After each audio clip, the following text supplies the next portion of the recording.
alunos, sejam bem-vindos à primeira videoaula da disciplina de Fundamentos de Economia. É um prazer acompanhá-los nessa disciplina, onde, através do material didático disponibilizado, iremos explorar o mundo econômico. Sou a professora Maite Bram, formada em Administração de Empresas, pós-graduada em Gestão de Pessoas e com mestrado em Administração. Na unidade 1, estudaremos os conceitos básicos de economia, o que são os fatores de produção, necessidades humanas e o conceito de moeda. Não esqueça, em caso de dúvidas, utilize o fórum no tópico relacionado à unidade 1 ou entre em contato com a nossa equipe de tutores. Primeiramente, vamos nos preocupar com o que é a economia efetivamente. Apesar de existirem vários conceitos que variam de acordo com os autores, o conceito que usaremos na disciplina é: a economia pode ser definida como a ciência social que estuda como o indivíduo e a sociedade decidem utilizar recursos produtivos escassos na produção de bens e serviços, de modo a distribuí-los entre as várias pessoas e grupos da sociedade, com a finalidade de satisfazer as necessidades humanas. De acordo com o conceito, percebemos que a economia caracteriza-se como uma ciência social que se preocupa com o estudo da escassez dos recursos produtivos. Além disso, a economia busca a melhor forma de produção e de distribuição dentro da sociedade desses bens escassos. Os bens que serão produzidos devem, obviamente, estar de acordo com as necessidades da sociedade. Pode-se dizer que o objeto de estudo da ciência econômica é a questão da escassez. Mas por que podemos dizer que a economia se preocupa com a escassez dos bens? Será que os fatores de produção são infinitos? A escassez surge em virtude das necessidades humanas ilimitadas e das restrições físicas de recursos. Nós, seres humanos, somos muito ambiciosos e nossas necessidades podem ser consideradas infinitas. Contudo, existem restrições com relação aos bens disponíveis para suprir essas necessidades sem fim. Assim, temos que fazer uma escolha com relação a quais necessidades devemos suprir, quais não. Por exemplo, nosso salário não é infinito, mas temos diversos desejos de coisas para comprar com ele. Assim, temos que fazer escolhas do que compro e do que deixo de comprar. Assim, nada é infinito. A economia se ocupa da escassez, visando produzir bens que supram as nossas necessidades consideradas mais importantes. Veremos em seguida que a escassez está amplamente relacionada com os fatores de produção. Conforme mencionei anteriormente, a escassez está relacionada à finitude dos fatores de produção. Os fatores de produção são terra, trabalho e capital. Já os fatores de produção, segundo Adelfino Teixeira da Silva, do livro Economia e Mercados, podem ser reduzidos apenas a trabalho e capital. Mas os fatores de produção podem ser classificados como diferentes tipos de bens. Primeiramente, temos a terra, que são todos os bens duráveis da natureza. Exemplo, terrenos agrícolas, áreas urbanas, minas e etc.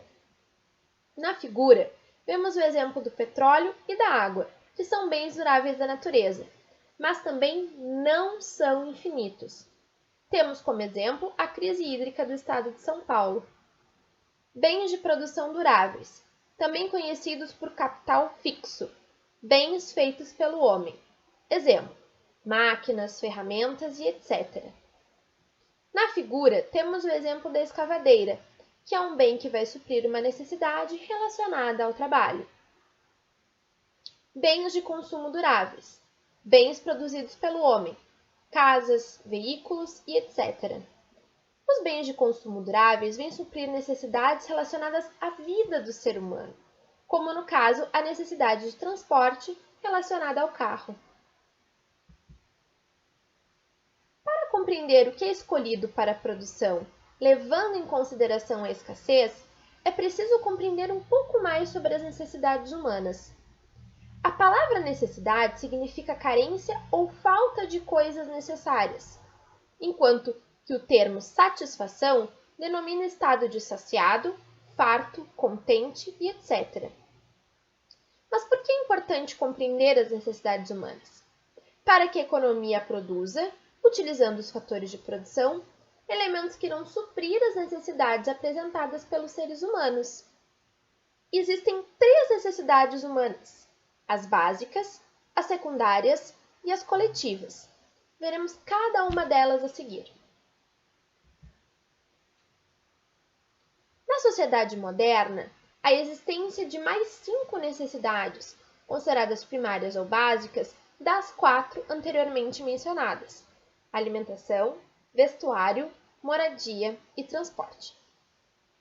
Primeiramente, eram consideradas necessidades básicas apenas as realçadas em negrito: alimentação, vestuário, moradia e transporte. Agora, de acordo com a Constituição Brasileira de 1988, temos novas necessidades básicas, sendo elas saúde, higiene, educação, previdência social e lazer. Já as necessidades secundárias surgem em decorrência do nosso convívio em sociedade. O ser humano, vivendo em sociedade, está sujeito a outras necessidades, denominadas secundárias ou também acidentais.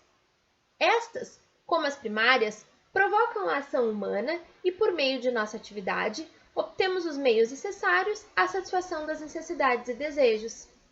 São resultado da nossa interação social e não dependemos delas para a nossa sobrevivência. Conforme apresentado nas figuras, alguns exemplos de necessidades secundárias são a compra de livros, as viagens de turismo e idas ao cinema. Por último, temos as necessidades coletivas. As necessidades coletivas exigem, para que possam ser satisfeitas, um volume de dinheiro que ultrapassam as possibilidades de um indivíduo ou grupo de indivíduos.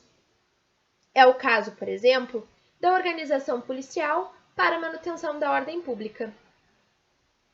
É por causa das necessidades coletivas que surgiu um organismo especialmente destinado à satisfação delas, o Estado. O Estado deve satisfazer as necessidades coletivas dos serviços públicos, que podem ser de 2 espécies: serviços públicos gerais e serviços públicos especiais. Também constitui-se responsabilidade do Estado redistribuir o montante arrecadado, impostos, isso é, devolver aos cidadãos parte do que arrecada do sistema econômico. Por exemplo, o pagamento aos aposentados, serviços de saúde, educação e outros. É o poder público cumprindo sua parte em atender boa porção da sociedade, cujas necessidades primárias não são satisfeitas individualmente ou pelas famílias. Agora, vamos discutir um pouquinho sobre um elemento muito presente no nosso cotidiano: a moeda. Ela é definida como: é usado como denominador comum dos valores econômicos e facilitador de troca. Alguns exemplos são o real, o euro, o dólar e o iene. É importante perceber que a moeda é uma invenção da sociedade moderna. Quando não existia moeda como medida de valor, as transações eram feitas através do escambo, mercadorias por mercadorias. Só que nesse mecanismo era muito primário e causava muitos transtornos. Afinal, como saber qual o valor de troca de uma galinha por grãos? Assim, quando evoluímos da época do escambo, entramos na era do metalismo. As mercadorias moeda foram substituídas pelos metais preciosos, que assumiram a função de moeda, e utilizados como espécie e apareciam em diversas formas e peso, durabilidade, resistência e etc. Mais tarde, com a criação dos Estados Nacionais, aparece o papel moeda. Cada estado passou a emitir seu papel moeda, sendo lastreado em ouro, padrão ouro. A partir de 1920, o padrão ouro foi abandonado e a emissão de moeda passou a ser livre, ou a critério das autoridades monetárias de cada país. Mas afinal, por que é importante estudar a moeda? Qual a sua importância? A moeda tem basicamente 3 usos: meios de troca, e tem aceite legal e obrigatório para qualquer tipo de pagamento, e tem poder liberatório, libera dívida mediante o pagamento através da moeda. Medida de valor monetário.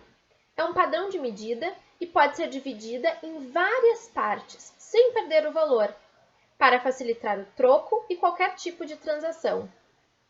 Reserva de valor. Tem liquidez imediata a quem a possuir. Pode ser acumulada em forma de poupança ou para efetuar a compra de bem e serviço. Além dos diferentes usos, existem diferentes tipos de moeda, que serão apresentados a seguir. Papel moeda, também emitido pelo Banco Central, representa parcela significativa da quantidade de dinheiro em poder do público. Um exemplo na figura abaixo é a nota de R$100. Moeda escritural. É representada pelos depósitos à vista, depósitos em conta corrente, nos bancos comerciais. É a moeda contábil, escriturada nos bancos comerciais. Outro exemplo na figura abaixo são os cheques e os cartões de crédito. Moeda metálica. Emitidas pelo Banco Central, constituem uma pequena parcela da oferta monetária e visam facilitar as operações de pequeno valor e ou com unidade monetária fracionada, o troco. São as moedas comuns. Para concluir, vamos discutir a oferta de moeda. Como qualquer mercadoria, a moeda tem seu preço e quantidade determinada pela oferta e demanda. A oferta de moeda é o suprimento de moeda para atender às necessidades da coletividade. Veremos que a moeda pode ser ofertada pelas autoridades monetárias e pelos bancos comerciais. Por isso também vemos diferentes taxas de câmbio como base de comparação entre diferentes moedas, como exemplo, o real versus o dólar. Esse tema será explorado com maior profundidade na próxima unidade. Finalmente, temos o material complementar, que pode auxiliar você na elaboração das tarefas dessa semana. Temos um link para uma série de vídeos disponível no YouTube chamado Economia Descomplicada, disponível no link abaixo. Além dos vídeos, é possível consultar, através do Google Books, o livro de Introdução à Economia, de Guimarães e Gonçalves. O livro não está disponível na íntegra, mas é uma boa fonte de consulta. O link para acesso também encontra-se disponível. Por último, temos a apostila da Universidade Federal do Piauí sobre Introdução à Economia, em arquivo PDF. O link para acesso também está disponível. Gente, espero que a nossa primeira videoaula tenha sido proveitosa. Em caso de dúvidas, entre em contato. E bons estudos!